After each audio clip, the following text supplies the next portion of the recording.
Newton second law of motion, Newton's second law of motion. Second law of motion आपको क्या कहता है, मैं इसको पहले आपको समझाता हूं, फिर उसके बाद इसकी वर्डिंग्स बताता हूँ। सेकंड लॉ ऑफ मोशन ये कहता है कि लेट्स से ये बॉक्स पहले वही बॉक्स है 5 किलोग्राम का, और इसकी इनिशियल वेलोसिटी थी 0, यानी इसका इनिशियल मोमेंटम कितना था, 0। हमने इस पे फोर्स लगाई, यकीनन हमने इस पे फोर्स लगाई होगी, एक्सटर्नल फोर्स। और हमने ए पे फोर्स लगाना शुरू किया, लगाते लगाते लगाते लगाते बी पॉइंट तक हमने फोर्स लगाई। कितनी देर तक फोर्स लगाई, लेट से 4 सेकंड्स तक हमने फोर्स लगाई, या चले, हाँ, 3 सेकंड्स तक लेट से हमने फोर्स लगाई, ठीक है।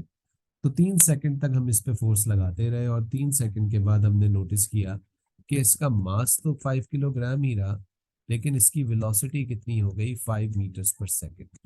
तो हमने जो फोर्स लगाई उसकी वजह से इसका फाइनल मोमेंटम कितना हो गया, 25 किलोग्राम मीटर्स पर सेकंड, ठीक है। तो हमने इसका फोर्स लगा के मोमेंटम चेंज किया, ये न्यूटन का पहला लॉ है। अगर आपको किसी ऑब्जेक्ट का मोमेंटम चेंज करना है तो आपको उस पर फोर्स लगानी पड़ेगी, ठीक है जी। न्यूटन का सेकंड लॉ ये कहता क्या है, न्यूटन का सेकंड लॉ ये कह रहा है कि ये जो तुमने चेंज इन मोमेंटम निकाला है, इसको जरा टाइम से डिवाइड कर दो। तो हमने क्या किया जी, इसको टाइम से डिवाइड किया। 15 divided by 3, sorry 25 divided by 3, ठीक है जी। व्हाट इज 25 डिवाइडेड बाय 3 जी, क्या वैल्यू आती है, अप्रोक्सीमेटली 8.333, ठीक है, 8.33 रिकरिंग। तो 8.3 न्यूटन, 8.3 न्यूटन का फोर्स आपने इस पे लगाया हो।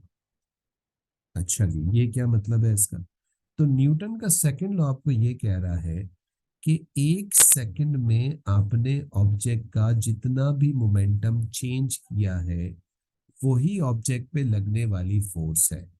तुमने जो चेंज इन मोमेंटम किया 25 का, उसको अगर तुम टाइम से डिवाइड कर दो, तो टाइम से डिवाइड करने के बाद पर सेकंड मोमेंटम का चेंज मिलेगा।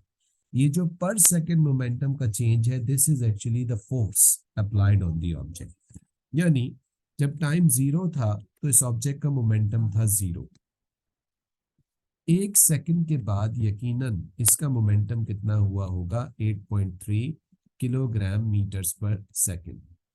दूसरे सेकंड में, ठीक है जी, नेक्स्ट सेकंड में इसका मोमेंटम कितना हो गया होगा, that will be 16.6 kilograms metres per second.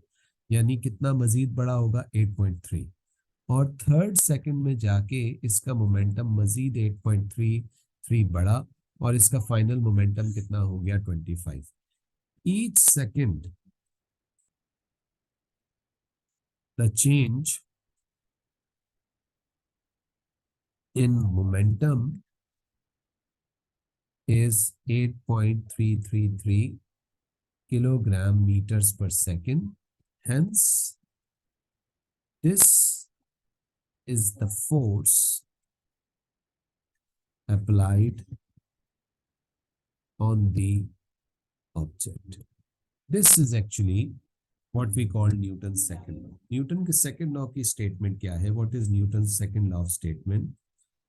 Force is directly proportional to rate of change of momentum. अगर आपको rate of change of momentum का वर्ड नहीं पसंद तो आप इसको ऐसे भी लिख सकते हैं, force is directly proportional to change in momentum per unit time, ठीक है। So this is actually Newton's second law of motion. Explanation इसकी क्या है? इसकी एक्सप्लेनेशन है how much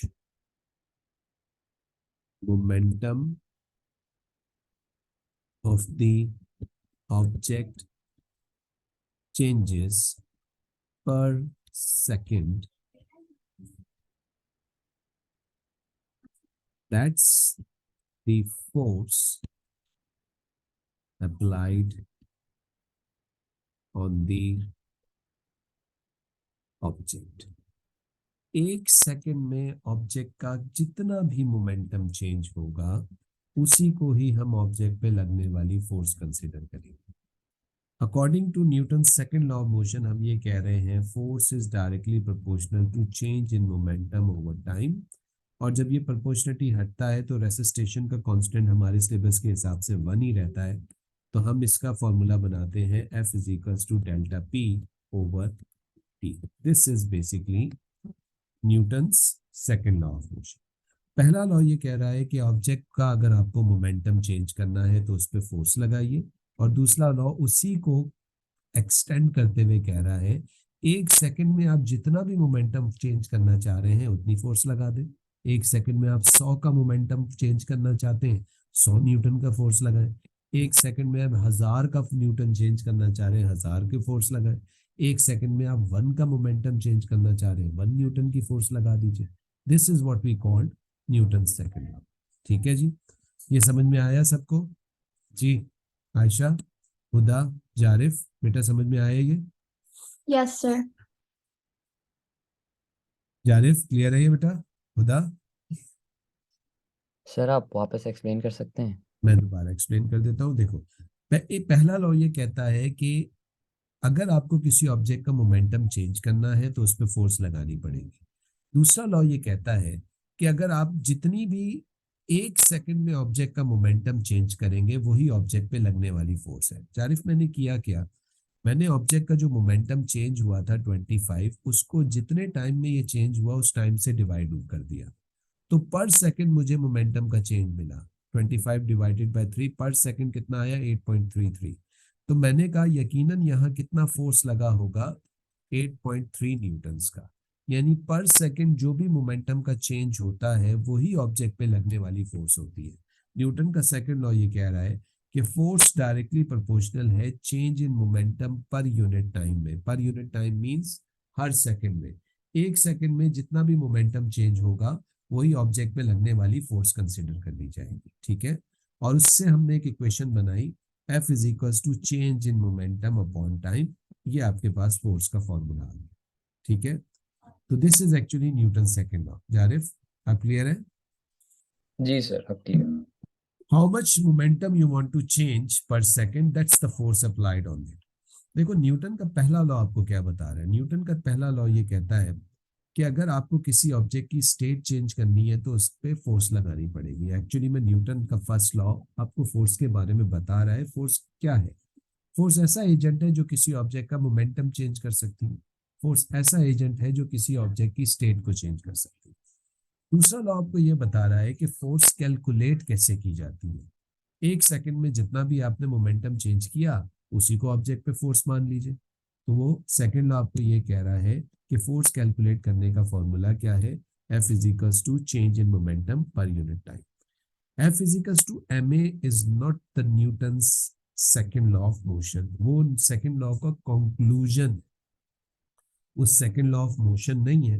it is a conclusion of second law of motion for external force. ठीक है जी, उसके ऊपर अभी चलते हैं। ठीक है, यहां तक कॉपी करें, फिर हम सेकंड लॉ को एक्सटर्नल और internal force, by the way हम यहाँ सेग्रीगेट कर सकते हैं इन दोनों फोर्सेस को दो हिस्सों में। एक हमारे पास एक्सटर्नल फोर्सेस होती हैं, एक हमारे पास इंटरनल फोर्सेस होती हैं। तो आज हम लोग एक्सटर्नल फोर्स के लिए इसको सेग्रीगेट करेंगे। सही है, ये कॉपी हो जाए बता दीजिएगा, then I will move on to the external force.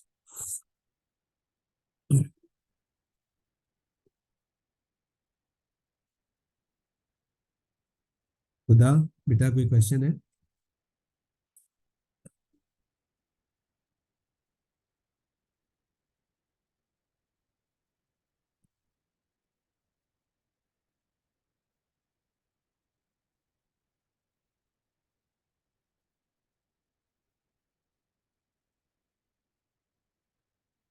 जी बच्चों, कॉपीड।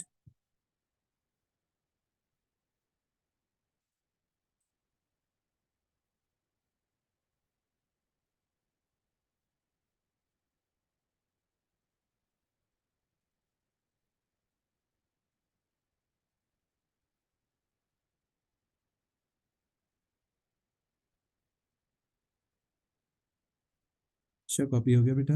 जारिफ। जी सर।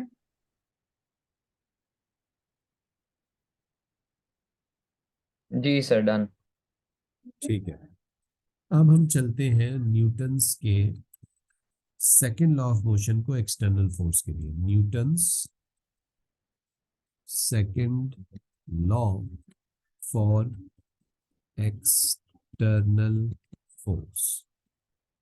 देखिए जरा, ये एक कोई फ्रिक्शनलेस सरफेस है, एक बॉक्स है। ये बॉक्स का मास m है और इसकी इनिशियल वेलोसिटी u है। This is the initial velocity. Okay, इस पे हमने एक फोर्स लगाई, external force. This is external force. External force लगाने की वजह से हमने क्या नोटिस किया कि थोड़ी देर बाद ये बॉक्स कुछ वेलोसिटी से मूव कर रहा है, जो इसकी फाइनल वेलोसिटी हो गई v। ठीक है, क्योंकि फोर्स एक्सटर्नल है तो इसका मास सेम रहा, m ही रहा। पहले भी मास m था, अभी भी मास m है। ठीक है, एक बड़ा important point, if external force is applied, the mass of object won't change। तो मास ऑफ द ऑब्जेक्ट जो है वो चेंज नहीं होगा अगर हम एक्सटर्नल फोर्स लगाएं, ये पक्का याद रखिएगा। ठीक है, इंटरनल में mass of the object change हो जाता है, उसको बाद में डिस्कस करेंगे। अच्छा जी, अब इनिशियल मोमेंटम इसका कितना हो जाएगा, mu, और फाइनल मोमेंटम कितना हो जाएगा, mv।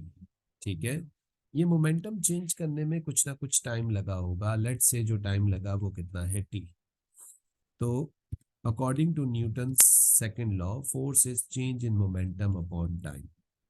यहाँ पे चेंज इन मोमेंटम किसके बराबर होगा, final momentum minus initial momentum के।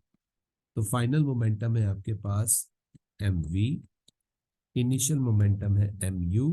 ठीक है, दोनों में m कॉमन है क्योंकि मास एक्सटर्नल फोर्स की वजह से चेंज नहीं हुआ, m कॉमन निकल आया, v माइनस यू। ये चेंज इन मोमेंटम की एक्सप्रेशन बनी। इसको अब यहां सब्स्टिट्यूट कर दें, f is equal to m v minus u upon t. ये देखिए, ये v minus u upon t ये किस चीज के बराबर होता है हमने पढ़ा है कि a is equal to v minus u upon t, तो ये a के बराबर है। यानी हमें इसका फाइनल कंक्लूजन क्या मिल रहा है, F is equal to m a. This is for external force. ठीक है जी, ये बेसिक फॉर्मूला फोर्स का ये है, बेसिक फॉर्मूला फोर्स का ये है। लेकिन एक्सटर्नल फोर्स के लिए कंक्लूजन इसका ये हो सकता है, F is equal to m a. ठीक है, आप लोग IGCSE, ओ लेवल्स या GCSE में जब भी आप लोग कोई सवाल करते हो फोर्स का, तो नॉर्मली आप लोग F equals to m a से सॉल्व करते हो। तो F equals to m a से इसलिए सॉल्व करते हो क्योंकि आपको जितने भी सवाल दिए गए थे वो सारे के सारे एक्सटर्नल फोर्सेस के दिए गए थे, इंटरनल के नहीं दिए गए थे। इंटरनल फोर्स जैसे कि एक रॉकेट उड़ता है, रॉकेट जब ऊपर जाता है तो उसका फ्यूल बर्न होता है, उसका फ्यूल बर्निंग की वजह से उसका मास कम होता जाता है। तो उस केस में जो फोर्स डेवलप होता है that is an internal force. ठीक है जी, वो अब हम नेक्स्ट क्लास में डिटेल में पढ़ेंगे।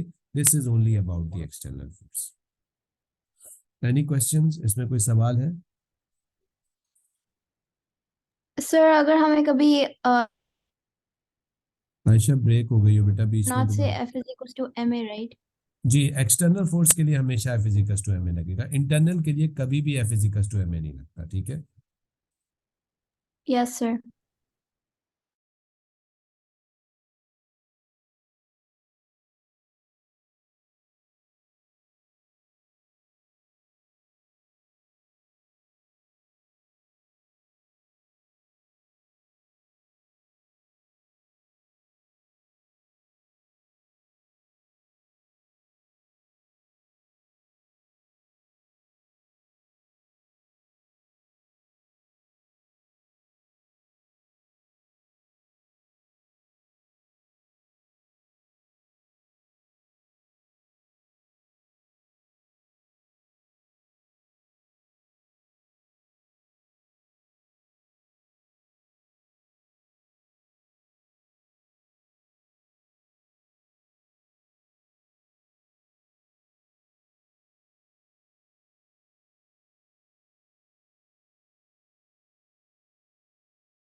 जी बेटा, कॉपी हो गया ये।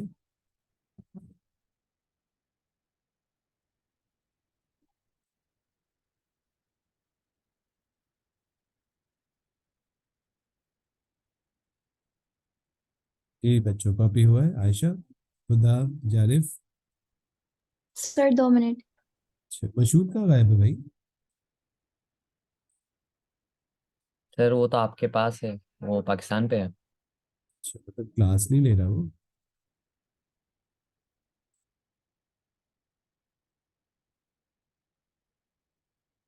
सर वो 3 दिन में आ रहे हैं ना, शायद बिजी होगा। अच्छा।